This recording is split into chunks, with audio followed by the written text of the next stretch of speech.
ಇವತ್ತು ನೀವು ಕೇಳುವ ಕತೆ ಬರೀ ಕಥೆಯಲ್ಲ. ಇದೊಂದು ಮೂಢನಂಬಿಕೆಗೆ ಬಲಿಯಾದ ಒಂದು ಹೆಣ್ಣಿನ ದುರಂತ ಕತೆ. ನಿಮಗೆ ಕತೆ ಕೇಳೋದಂದ್ರೆ ಇಷ್ಟನಾ? You are in the right place. ನನಗೆ ಕತೆ ಹೇಳೋದಂದ್ರೆ ತುಂಬಾ ಇಷ್ಟ. ನಾನು ಆದರ್ಶ್.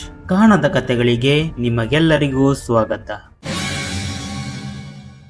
ಇದು ಮಲೆನಾಡಿನ ಕಾಡು ಪ್ರದೇಶದಲ್ಲಿರುವ ಒಂದು ಸಣ್ಣ ಹಳ್ಳಿ, ಕೆಂಪಾಪುರ.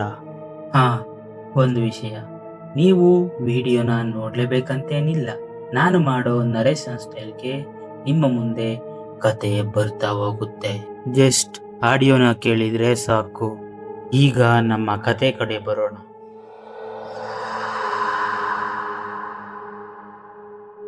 ಕೆಂಪಾಪುರ. ಇಲ್ಲಿ ನಡೆದಿದ್ದು ಕೇವಲ ಕಥೆ ಅಲ್ಲ, ಮೂಢನಂಬಿಕೆಯು ಎಷ್ಟು ಅಪಾಯಕಾರಿ ಎಂದು ತೋರಿಸುವ ನೈಜ ಘಟನೆ. ಒಂದು ಸಣ್ಣ ವಾರ್ನಿಂಗ್. ಈ ಕತೆ ಕೇಳುವಾಗ ನೀವು ಎಲ್ಲಿ ಕುಳಿತಿದ್ದೀರಾ, ನೀವು ಒಂಟಿಯಾಗಿದ್ದೀರೋ ಎಂಬುದನ್ನು ಚೆಕ್ ಮಾಡಿಕೊಳ್ಳಿ.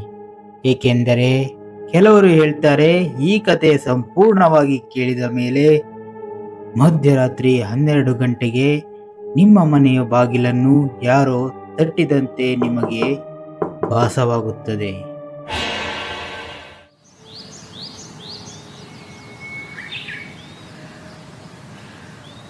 ಕೆಂಪಾಪುರ.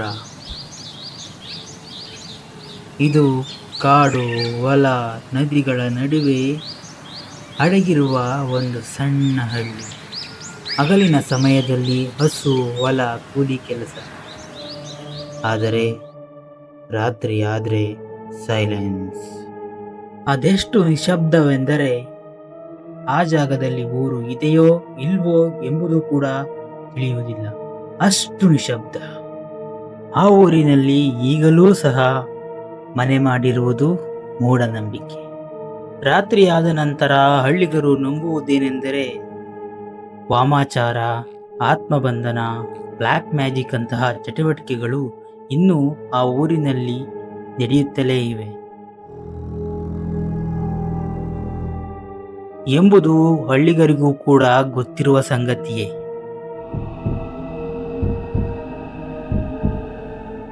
ಈ ಹಳ್ಳಿಯಲ್ಲಿಯೇ ಇದ್ದಂತಹ ಲಕ್ಷ್ಮಮ್ಮ, ವಯಸ್ಸು ಸುಮಾರು 45, ವಿಧವೆ. ದಿನಗೂಲಿ ಮಾಡುತ್ತಾ ತುಂಬಾ ಸರಳವಾದ ಜೀವನವನ್ನು ಮಾಡುತ್ತಿರುತ್ತಾಳೆ. ಆದರೆ ಕೆಲ ದಿನಗಳಿಂದ ಅವಳ ನಡವಳಿಕೆಯಲ್ಲಿ ಬದಲಾವಣೆ. ಅವಳು ಕೆಲವೊಮ್ಮೆ ಮಧ್ಯರಾತ್ರಿಯಲ್ಲಿ ಎದ್ದು ಕಿರುಚಾಡುವುದು,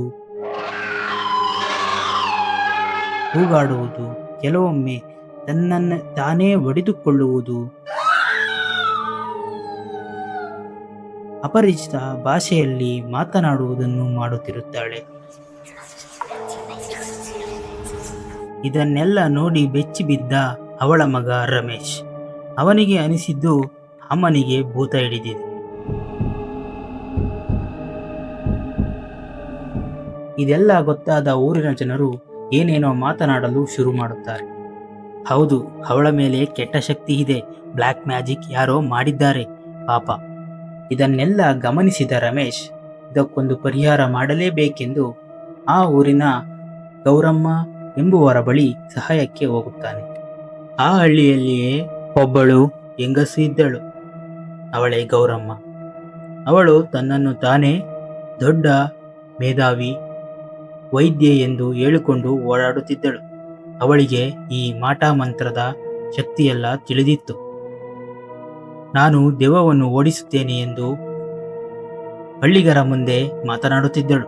ಅವಳ ಪತಿ ಮಂಜಪ್ಪ, ಅವನು ಕೂಡ ಅವಳ ಜೊತೆಯಲ್ಲೇ ಸೇರಿಕೊಂಡು ಈ ತರದ ಕೆಲಸವನ್ನು ಮಾಡುತ್ತಿದ್ದರು.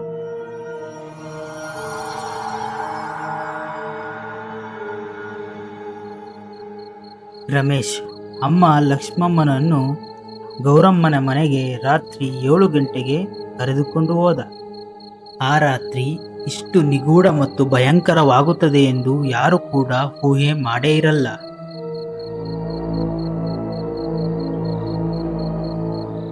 ಹಾಗೆಯೇ ಗೌರಮ್ಮನ ಮನೆಯಲ್ಲಿ ಎಲ್ಲಾ ತರಹದ ಚಟುವಟಿಕೆಗಳು ಆರಂಭವಾಗಲು ಸಿದ್ಧವಾಗಿರುತ್ತದೆ.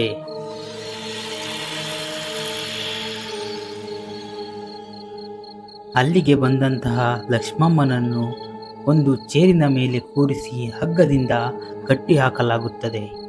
ಆನಂತರ ನಡೆದಿದ್ದೆಲ್ಲ ದುರಂತ.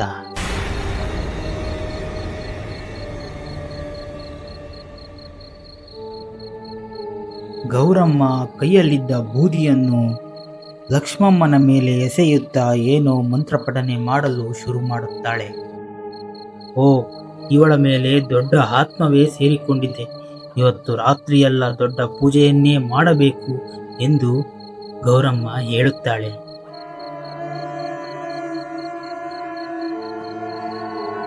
ಗೌರಮ್ಮ ಕೈಯಲ್ಲಿ ಒಂದು ದಂಡೆ ಹಿಡಿದುಕೊಂಡಳು.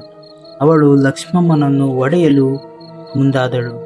ಬಾ ಆತ್ಮ, ಬಾ, ಹೊರಗೆ ಬಾ, ಬಿಡು ಈ ದೇಹವನ್ನು ಎಂದು ಜೋರಾಗಿ ಕೂಗುತ್ತಾ ಒಡೆಯಲು ಶುರು ಮಾಡುತ್ತಾಳೆ. ಆ ಹೊಡೆತದ ನೋವನ್ನು ತಾಳಲಾರದೆ ಲಕ್ಷ್ಮಮ್ಮ ಕೂಗಾಡುತ್ತಾಳೆ, ಅರುಚಾಡುತ್ತಾಳೆ.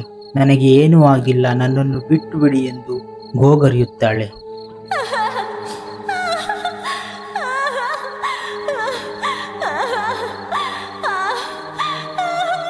ಇದನ್ನೆಲ್ಲ ಲೆಕ್ಕಿಸದ ಗೌರಮ್ಮ ಮತ್ತು ನಂಜಪ್ಪ ಇನ್ನೂ ಮಂತ್ರಪಠನೆ ಮಾಡುತ್ತಾ ಅವಳಿಗೆ ಒಡೆಯಲು ಮುಂದಾಗುತ್ತಾರೆ. ಆದರೆ ಅಲ್ಲೇ ಮೂಲೆಯಲ್ಲಿ ನಿಂತಿದ್ದ ರಮೇಶ್ ಇದನ್ನೆಲ್ಲ ನೋಡಿದರೂ ಸಹ ದಿಗ್ಭ್ರಾಂತನಾಗಿ ನಿಂತಿರುತ್ತಾನೆ. ಲಕ್ಷ್ಮಮ್ಮ ಮತ್ತೆ ಕಿರುಚುತ್ತಾಳೆ, ನನಗೆ ಏನೂ ಆಗಿಲ್ಲ, ದಯವಿಟ್ಟು ನಿಲ್ಲಿಸಿ. ಆದರೆ ಅವರು ನಿಲ್ಲಿಸಲ್ಲ. 1 ಗಂಟೆ, 2 ಗಂಟೆ, 3 ಗಂಟೆ. ಲಕ್ಷ್ಮಮ್ಮನ ಕಿರುಚಾಟವು ಇಡೀ ಊರಿಗೆ ಊರೇ ಪ್ರತಿಧ್ವನಿ ಆಗುವಂತೆ ಕೇಳಿ ಬರುತ್ತಿರುತ್ತದೆ.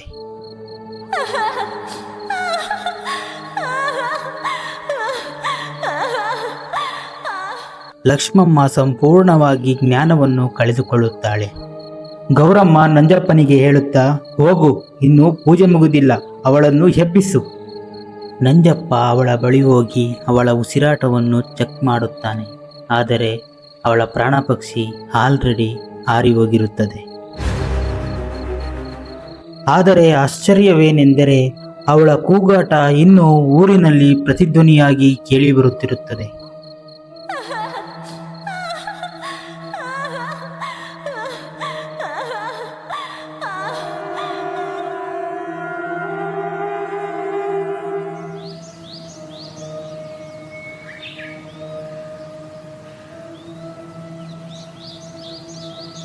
ಬೆಳಗಿನ ಸಮಯ 6 ಗಂಟೆ. ಹಳ್ಳಿಗರು ಲಕ್ಷ್ಮಮ್ಮನ ಶವವನ್ನು ಊರಿನ ಹೆಬ್ಬಾಗಿಲಿನ ಮುಂದೆ ನೋಡುತ್ತಾರೆ. ಒಬ್ಬರಿಂದ ಒಬ್ಬರಿಗೆ ವಿಷಯ ಮುಟ್ಟಿ ಊರಿನ ಎಲ್ಲ ಜನರು ಆ ಜಾಗಕ್ಕೆ ಬಂದು ತಲುಪುತ್ತಾರೆ. ಆದರೆ ಲಕ್ಷ್ಮಮ್ಮನ ಶವದ ಸ್ಥಿತಿಯನ್ನು ನೋಡಿ ಊರಿನ ಜನರೆಲ್ಲ ದಿಗ್ಭ್ರಾಂತರಾಗಿ ನಿಂತಿರುತ್ತಾರೆ. ಆ ಗುಂಪಿನಲ್ಲಿಯೇ ಒಬ್ಬ, ಇದು ಪೂಜೆಯಲ್ಲ, ಇದು ಮರ್ಡರ್, ಬೇಗ ಪೊಲೀಸರಿಗೆ ಕರೆ ಮಾಡಿ ಎಂದು ಹೇಳುತ್ತಾನೆ. ಕೆಲವೇ ಗಂಟೆಗಳಲ್ಲಿ ಗೌರಮ್ಮ, ಮಂಜಪ್ಪ ಮತ್ತು ರಮೇಶ್ ಮೂವರನ್ನು ಬಂಧಿಸುತ್ತಾರೆ. Case closed. IPC 302 ಅಂಡರಲ್ಲಿ ಇವರಿಗೆ ಮರಣದಂಡನೆ ವಿಧಿಸಲಾಗುತ್ತದೆ. ಅಲ್ಲಲ್ಲಿ ಹಳ್ಳಿಗರು ಮಾತನಾಡಿಕೊಳ್ಳಲು ಶುರು ಮಾಡುತ್ತಾರೆ. ಆತ್ಮ ಲಕ್ಷ್ಮಮ್ಮನನ್ನು ಬಿಡಲಿಲ್ಲ, ಆದರೆ ಲಕ್ಷ್ಮಮ್ಮನ ಪ್ರಾಣವನ್ನೇ ತೆಗೆದುಕೊಂಡಿತು. ಈ ಘಟನೆ ಆದ ನಂತರ ಕೆಂಪಾಪುರವು ರಾತ್ರೋರಾತ್ರಿ ಒಂದು ಹಾಂಟೆಡ್ ಪ್ಲೇಸ್ ಆಗಿ ಬದಲಾಗುತ್ತದೆ.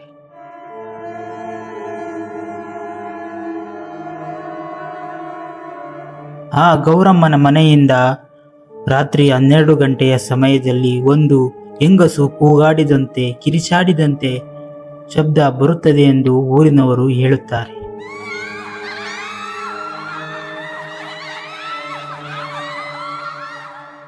ಅದೇ ಲಕ್ಷ್ಮಮ್ಮನ ಕೊನೆಯ ಕೂಗುವಿಕೆ, ಅರುಚುವಿಕೆ ಎಂದು ಊರಿನವರು ನಂಬುತ್ತಾರೆ. ಆಗಾಗ ಆ ಹೆಂಗಸು ನಡುರಾತ್ರಿಯಲ್ಲಿ ಊರಿನಲ್ಲಿ ಓಡಾಡುತ್ತಿರುವುದನ್ನು ಕೂಡ ಹಳ್ಳಿಗರು ನೋಡಿದ್ದಾರೆ ಎಂದು ಹೇಳುತ್ತಾರೆ.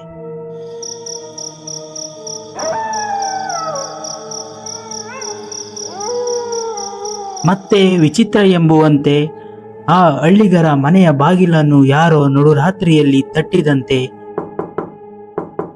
ಹಾಗೆಯೇ ಮನೆಯಲ್ಲಿರುವ ಜನರ ಧ್ವನಿಯಂತೆ ಧ್ವನಿ ಬಂದು ಕದ ತೆಗೆಯಲು ಹೇಳುತ್ತದೆ. ಆಗ ಹಳ್ಳಿಗರು ಮಾಡಿದ ಉಪಾಯ ಮನೆಯ ಬಾಗಿಲ ಮೇಲೆ ನಾಳೆ ಬಾ ಎಂದು ಬರೆದುಕೊಳ್ಳುತ್ತಾರೆ. ಅದು ಅಂದಿನಿಂದ ಜನಪ್ರಿಯವಾದ ಒಂದು ಭಯಾನಕರವಾದ ಕಥೆಯಾಗಿ ಬದಲಾಗುತ್ತದೆ. ಇದಕ್ಕೆ ಒಂದು ಪೂರ್ವಕಥೆಯೂ ಇದೆ. ನಿಮಗೆ ಈ ಕಥೆ ಇಷ್ಟವಾದಲ್ಲಿ ಪೂರ್ವಕಥೆ ಎಂದು ಕಮೆಂಟ್ ಮಾಡಿ. ಆ ಕಥೆಯನ್ನು ಕೂಡ ನಿಮ್ಮ ಮುಂದೆ ತರುವ ಪ್ರಯತ್ನ ಮಾಡುತ್ತೇನೆ. ಈ ಘಟನೆ ಕೇವಲ ಟ್ರಾಜಿಡಿ ಅಲ್ಲ, ಇದು ಲೆಸನ್. ತುಂಬಾ ಸುಲಭವಾಗಿ ಮೂಢನಂಬಿಕೆ, ಬ್ಲ್ಯಾಕ್ ಮ್ಯಾಜಿಕ್ ಮತ್ತು ಮಾಟ ಮಂತ್ರಗಳನ್ನು ನಂಬುವ ಜನರ ಪ್ರಾಣವನ್ನು ಕಿತ್ತುಕೊಳ್ಳುವ ಒಂದು ಆಟವಾಗಿದೆ. ಈ ಜಾಲಕ್ಕೆ ಸಿಲುಕಿ ಎಷ್ಟೋ ಪ್ರಾಣಗಳು ಹೋಗಿರುವ ನೈಜ ಘಟನೆಗಳು ನಮ್ಮ ಸುತ್ತಮುತ್ತಲೇ ಇವೆ.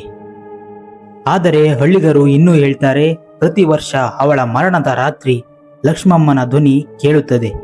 ಕಾಪಾಡಿ ಕಾಪಾಡಿ ಎಂದು ಕಿರಿಚಿಕೊಳ್ಳುವ ಧ್ವನಿ ಊರಿಗೆ ಊರೇ ಪ್ರತಿಧ್ವನಿಯಾಗಿ ಕೇಳುತ್ತದೆ ಎಂದು ಹಳ್ಳಿಗರು ನಂಬುತ್ತಾರೆ.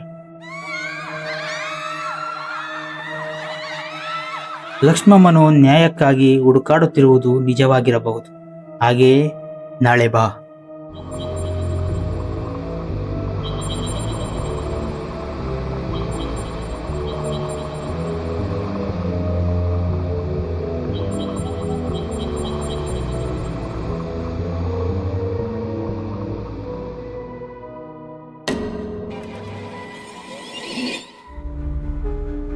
ಈ ಕಥೆನ ಇಲ್ಲಿವರೆಗೂ ನೀವು ಕೇಳಿದ್ದೀರಾ ಅಂದರೆ ಈ ಕಥೆ ನಿಮಗೆ ಇಷ್ಟ ಆಗೇ ಇರುತ್ತೆ. ಈ ಕಥೆ ನಿಮಗೆ ಇಷ್ಟ ಆಗಿದೆ ಅಂದರೆ ಚಾನಲ್ನ ಸಬ್ಸ್ಕ್ರೈಬ್ ಮಾಡ್ಕೊಳ್ಳಿ, ಲೈಕ್ ಮಾಡೋದನ್ನ ಮರಿಬೇಡಿ ಮತ್ತು ವಾರಕ್ಕೊಂದು ಮಿಸ್ಟೀರಿಯಸ್ ಕಥೆಗಳು ನಿಮಗಾಗಿ ನಮ್ಮ ಚಾನಲ್ನಲ್ಲಿ. ಆದರ್ಶನ ಕಾಣದ ಕಥೆಗಳನ್ನು ಮಿಸ್ ಮಾಡ್ಕೋಬೇಡಿ. ಧನ್ಯವಾದಗಳು. ಶುಭ ದಿನ.